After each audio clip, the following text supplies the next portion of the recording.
Halo anak-anak, apa kabar? Semoga anak-anak selalu semangat belajar dan selalu sehat. Baik anak-anak, di video pembelajaran hari ini, walaupun kita masih belajar secara daring, tapi Pak Guru tetap semangat memberikan video kepada anak-anak. Baik, untuk video pembelajaran hari ini, Pak Guru menjelaskan materi tentang membuat huruf miring. Membuat huruf miring, anak-anak dapat melihat di buku LKS di halaman 20. Di halaman 20 kita akan membuat huruf miring. Oke, mungkin dari anak-anak sudah pernah membuat huruf miring sebelumnya, entah itu di rumah atau di tempat lain, atau di warnet atau di tempat keluarga. Misalkan anak-anak yang sudah mempunyai laptop atau komputer di rumah mungkin sudah paham tentang cara penggunaan icon untuk membuat huruf miring. Bagi yang anak-anak tidak punya laptop atau komputer di rumah, bisa menyimak video pembelajaran hari ini supaya anak-anak bisa paham icon apa yang digunakan untuk membuat huruf miring, ya. Icon apa yang digunakan untuk membuat huruf miring. Jadi tidak kebingungan misalkan Pak Guru nanya icon apa yang digunakan untuk membuat huruf miring.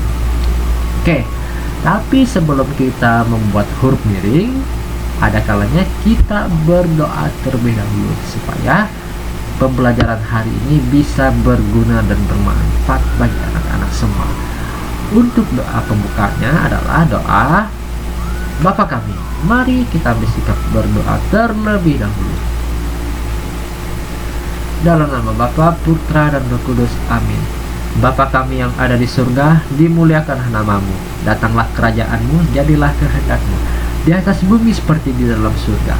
Berilah kami rezeki pada hari ini, dan ampunilah kesalahan kami, seperti kami pun mengampuni yang bersalah kepada kami. Dan jangan masukkan kami ke dalam pencobaan, tetapi bebaskanlah kami dari yang jahat. Amin. Dalam nama Bapa, Putra, dan Roh Kudus. Amin.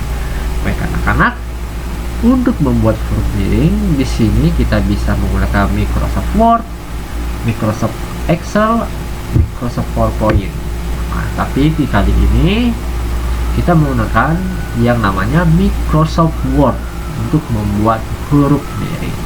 Oke, kita langsung saja membuka Microsoft Word-nya. Oke, Bapak arahkan kursornya di Microsoft Word 2013.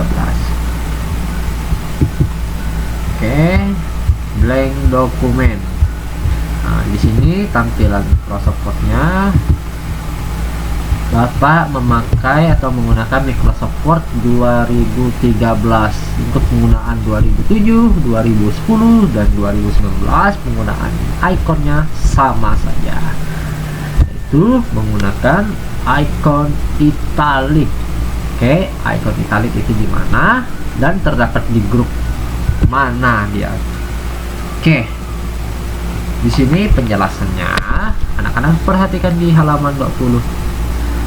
Dalam membuat dokumen, kita sering menemukan istilah-istilah asing. Jadi, untuk penggunaan huruf miring ini adalah untuk istilah bahasa asing, entah itu bahasa Inggris atau bahasa Mandarin. Pokoknya yang bukan bahasa Indonesia, entah itu bahasa Inggris atau bahasa Mandarin atau bahasa luar negeri yang lainnya. Kalau misalkan bahasa Indonesia, dia memakai huruf yang biasa saja. Kalau dia memakai bahasa asing, entah itu bahasa Inggris, dia harus menggunakan yang namanya huruf miring supaya identitasnya terlihat. Oh, dia ini menggunakan huruf miring, berarti dia ini adalah bahasa asing. Oke, bahasa asing. Kak, bagaimana ya Kak Guru kalau misalkan itu bahasa ilmiah? Biasa kan kalau bahasa di buku paket itu ada yang bahasa ilmiah tapi dalam bahasa Indonesia, boleh saja asal dia bahasa ilmiah. Misalkan itu nama hewan kucing, nama kucing dalam bahasa ilmiahnya itu apa? Nah, itu kucing lah. Kalau bahasa tahu ya bahasa ilmiah kucing itu apa? Nah, nanti dikasih huruf miring supaya menjadi identitas. Oh, ini loh bahasa ilmiahnya. Oke, misalkan di sini Bapak sudah menyiapkan teksnya. Oke, Bapak perbesar dulu supaya lebih jelas. Oke, kita blok seperti ini. Kita pilih font size. Oke, sudah cukup besar. Belajar membuat huruf miring. Oke, ingat identitas huruf miring digunakan untuk bahasa asing atau bahasa ilmiah. Coba anak-anak perhatikan di buku paket, entah itu tematik, bahasa Inggris, bahasa Mandarin, atau TIK atau buku paket lainnya, paket mata pelajaran. Coba anak perhatikan di situ apakah ada yang menggunakan huruf miring. Jika ada, itu adalah istilah sebagai penunjuk identitas. Misalkan kalau di IPA biasanya menunjuk ke arah keilmiahan, identitas keilmiah.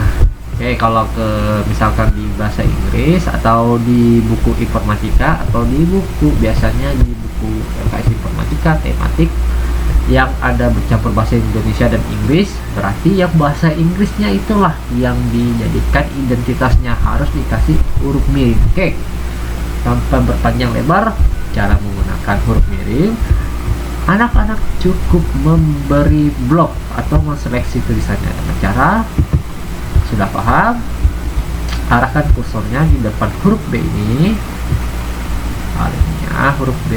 Oke, tarik seperti ini, kita seleksi tulisannya seperti ini. Jika sudah, anak-anak bisa pergi ke ribbon home atau menuju ribbon home, pilih grup font, ini grup font, pilih icon italic, maka hurufnya menjadi miring, atau bisa juga menggunakan fungsi keyboard. Oke, fungsi keyboard. Oke, Bapak, ini ada keyboard virtual, on screen keyboard. Oke, sebentar. Iya, ini misalkan ini keyboard yang di lab atau di komputer anak-anak di rumah. Bagi anak-anak yang tidak punya, silakan lihat bagaimana cara penggunaan fungsi keyboard untuk memiringkan huruf. Oke, ini tulisannya sudah kita blok. Kemudian kita klik tombol di keyboard, tekan Ctrl, tahan, tekan Ctrl, tahan sebentar, kemudian tekan huruf I, tekan tombol Ctrl dan huruf I bersamaan. Jika sudah, hurufnya menjadi miring.